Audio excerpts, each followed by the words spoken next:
সালামু আলাইকুম। বর্ষার সিজনে হামহাম ট্রেকিং করা নাকি অনেক বেশি কষ্ট। ঠিক এমনই একটি পোস্ট আমি ফেসবুকের কোনো একটি গ্রুপে দেখেছিলাম। যাই হোক, সেই চ্যালেঞ্জটাকে আমরা এবার গ্রহণ করলাম। আর আজকে আমাদের যাত্রা হচ্ছে চায়ের রাজধানী মৌলভীবাজার তথা শ্রীমঙ্গলে।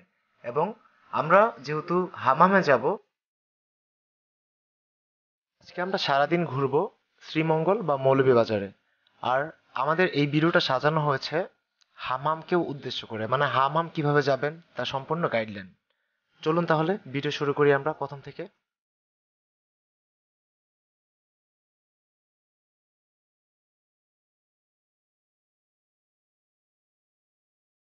যাত্রাটা শুরু করি আমি বিমানবন্দরের এয়ারপোর্ট থেকে। সেখানে উপবন এক্সপ্রেস নামে যে ট্রেনটা আছে, সিলেট ঢাকা টু সিলেট, সেই ট্রেনে করে যাব আমরা শ্রীমঙ্গল।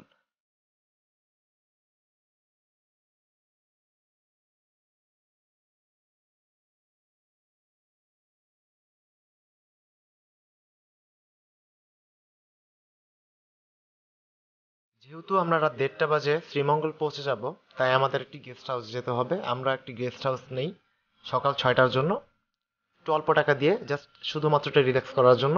সেখানে যেয়ে আমরা একটু ঘুমাই, তারপর আমরা সকালে আমাদের যাত্রা শুরু করি।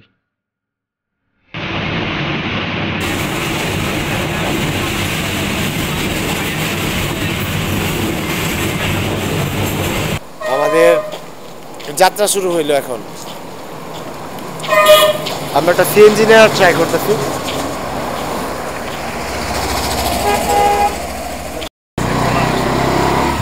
তো আমরা সিএনজি নিলাম, সারাদিনের জন্য রিজার্ভ করলাম, 1100 টাকা পড়ছে। এখন যাবো আমরা ফার্স্টে পানশিতে, আমাদের সকালে নাস্তা খেতে হবে। আমরা এখন পানশিতে আছি, আমরা সকালে নাস্তা খাবো পানশিতে।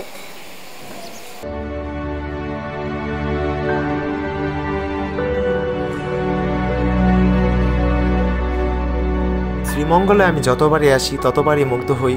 শ্রীমঙ্গলের ওয়েদারটাকে আমি অনেক বেশি ফিল করি, অনেক বেশি ভালো লাগে। সব ঠান্ডা, আর চারদিকে শুধু চা বাগান আর চা বাগান, মাঝখানে ছুটে চলেছি আমরা। আমাদের গন্তব্য হচ্ছে হামাম ঝর্ণা। হামাম ঝর্ণা শ্রীমঙ্গল থেকে 39 কিলোমিটার দূরে অবস্থিত। তারপর সেখান থেকে ট্রেকিংয়ে যেতে হবে আমাদের। তো আমরা যাচ্ছিলাম সিএনজি করে।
পয়েন্ট, এখান থেকে হাতে ডান দিকে মোড় নিলেই হামাম রোড।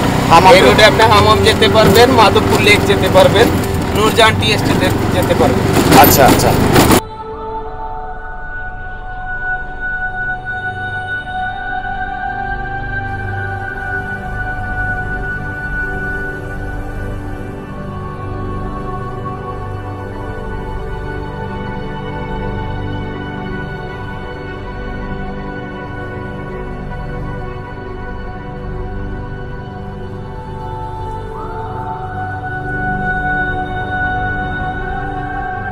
যেখানে সিএনজিটা থামবে সেখানে কিছু খাবারের দোকান থাকে, সেখানে আপনারা দুপুরে লাঞ্চের জন্য অর্ডার করে যাবেন।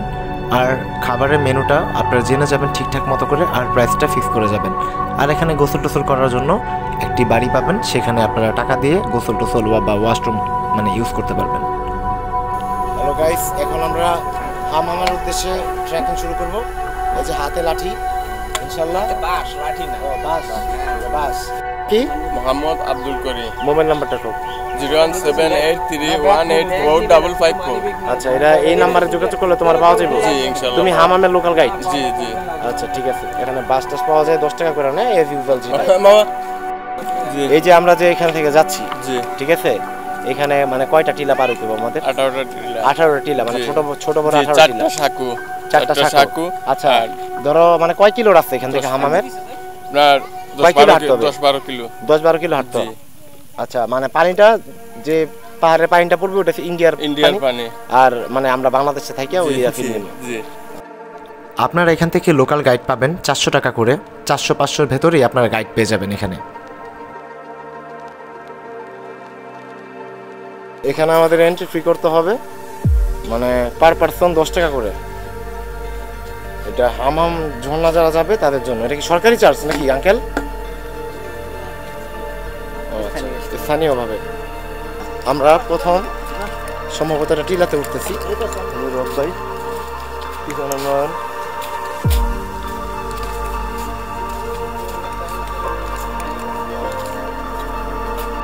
খুব সকালে আমরা ট্রেকিং শুরু করেছিলাম, আর ওয়েদারটাও মোটামুটি একটু ক্লাউডি ছিল, তো আমাদের হাঁটতে বেশ ভালোই লাগছিল। তো রোদটা লাগছিল না আমাদের শরীরে, বেশ ভালোই লাগছিল আমাদের হেঁটে যেতে।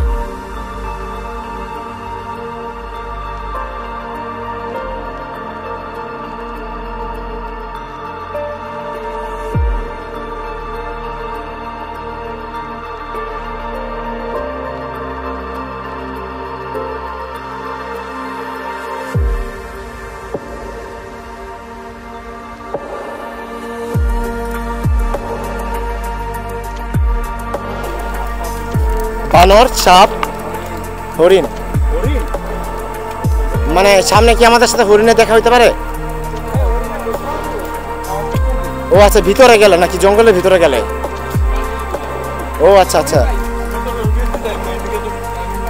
আচ্ছা, ইন্ডিয়ার লোকগুলো কি এমনিতে চলে আসছে এদিকে?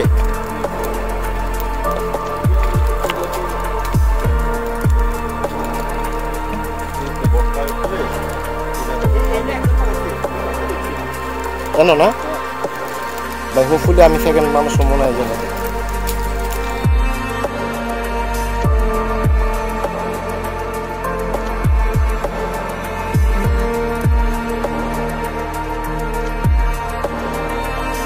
আমরা রিজার্ভ ফরেস্টের ভিতর দিয়ে হাঁটতেছি।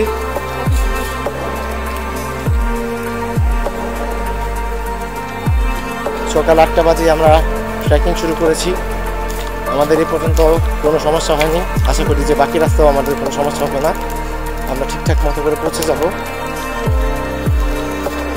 সব কিছুর জন্য আল্লাহকে অনেক অনেক শুকরিয়া। পুরো বাস ধরেন চারদিক ছিঁড়ে আছে। এই যে বান্দরবনে সেই মাছিগুলো দেখতে পাচ্ছি, রাস্তা স্লিপি। আপনারা হাঁটার সময় একটু সতর্কভাবে হাঁটবেন।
এখন স্মৃতিতে ভাসছে সেই ফাইমটা যাওয়ার যে বাঁশবাগানের ট্রেলের সেই ভয়ঙ্কর ভাসজারের কথাটা।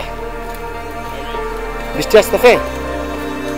আচ্ছা, মাছ পাহাড়ে যেতেই আমাদের সাথে দেখা হয় বৃষ্টির এবং ঝুম বৃষ্টি। বৃষ্টিতে আমাদের চলার রাস্তাটা হয়ে যায় কঠিন, বিশেষ করে যেহেতু এটা খাড়া একটি পাহাড় ছিল। এই পাহাড় থেকে নামার সময় আমাদের অনেক কেয়ারফুলি নামতে হয়েছিল, সেটা আপনারা এখন দেখতে পাচ্ছেন। এখানে বেসিক্যালি পাহাড় থেকে নামাটা আমার কাছে সবসময় ইজি ছিল, বাট এখন যেহেতু বৃষ্টির পানিতে পাহাড়টা পিচ্ছিল হয়ে গিয়েছিল, এই জায়গাটা এমনিতেই পিচ্ছিল, তো তখন নামতে একটু কষ্ট করেই আমরা নেমেছি। তারপর সতর্কতার সহিত আমরা নেমেছি, তো আমাদের কোনো সমস্যা হয়নি।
আমরা খাড়া যে কর্দমায় পাহাড়টা, এটা পার হইলাম আমরা।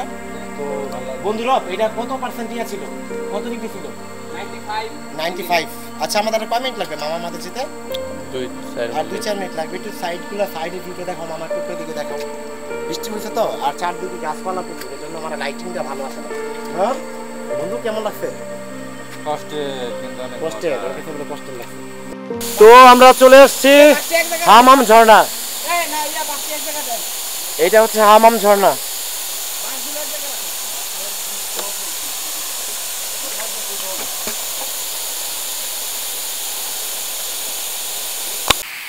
আজকে এই ট্যুরে অনেক ক্লান্ত এবং শোকাহত, সে ঘুমাইতে পারে না আজকে, একদম ঘুম ছাড়া আসছে।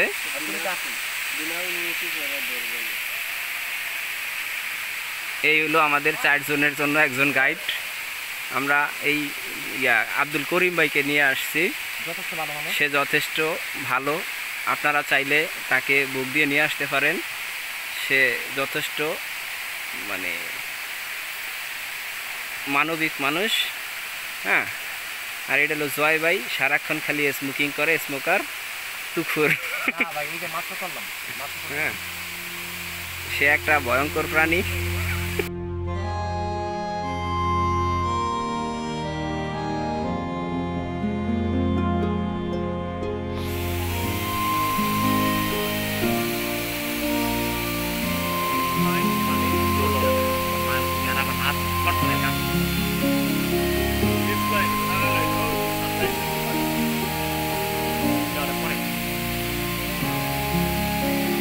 একটু সরিয়ে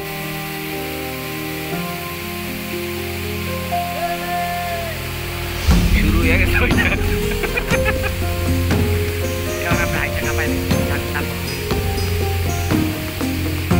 আমাদের ব্যাড লাক ছিল কিনা জানি না, বর্ষার সিজনে গেলেও আমরা সেখানে পানি পাইনি। আর আমরাই ছিলাম মানে ওই দিনকার ফার্স্ট কোনো গ্রুপ যারা এত আর্লি গিয়েছে। তো আমরা গিয়ে দেখি যে আর কেউ নেই, জাস্ট ঝর্ণাটা আমাদের জন্যই যেন ডাকছিল আমাদের। তো আমরা এখানে আমাদের মনের মতো করে ছবি উঠাই, ছবি উঠানোর পর আমরা ভিডিও শট টট নিই, আমরা আমাদের মতো করে অনেক মজা করি এখানে। হ্যালো গাইস, এখন আমরা আছি হামাম ঝর্ণাতে। এই যে হামাম ঝর্ণা, উপরে থেকে ইন্ডিয়ার পাহাড়, উপরে পানি পড়তেছে। আমরা এখানে বসে চিল করতেছি, পুরাটা নিয়ে নিয়ে নিচ্ছি। 1 ঘন্টার ভিতরে আসছি। আজকে বেশ মোটামুটি কেউ নাই, সবার আগে আমরা আসছি। মোটামুটি ভালোই এনজয় করছি। যদিও ঝর্ণাতে একটু কম পানি আছে মামা, ঝর্ণা থেকে আরো পানি থাকে না? জি জি, পুরাটাই পুরোটাই পানি থাকে। জি জি, বিশাল। এখানে এসে একটা সিগারেট খাই কেন স্থাপিত করলাম চিহ্ন, আমাদের সে প্রকৃতিরে আপনারা এনজয় করবেন আশা করি। ধন্যবাদ।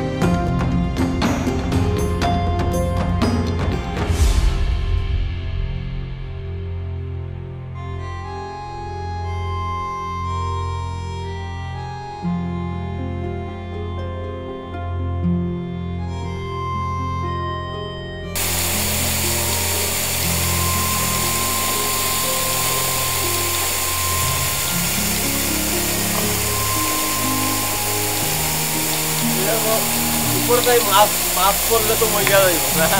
হ্যাঁ, উপর থেকে পড়লে বাঁচার কোনো চান্স নাই।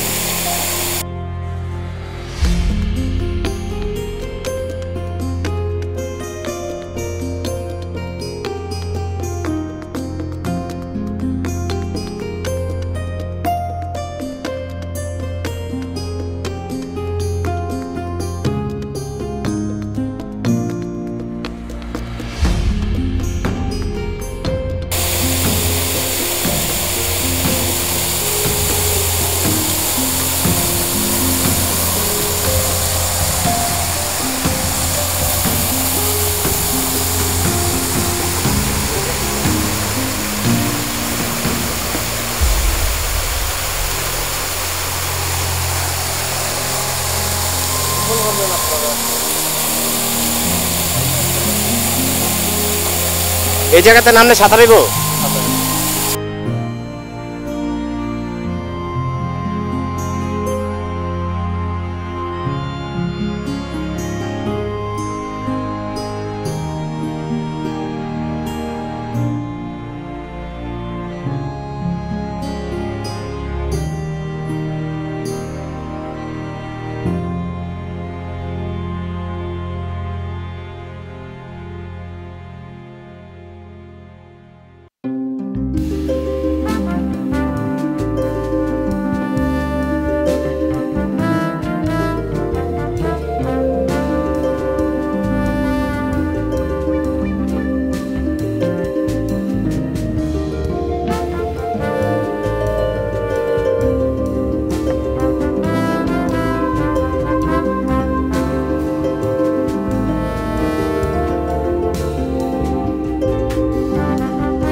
ঝর্ণাতে আমরা দাপাদাপি করি, ঝর্ণাতে আমরা গোসল করি, ঝর্ণাতে আমরা অনেক মজা করি।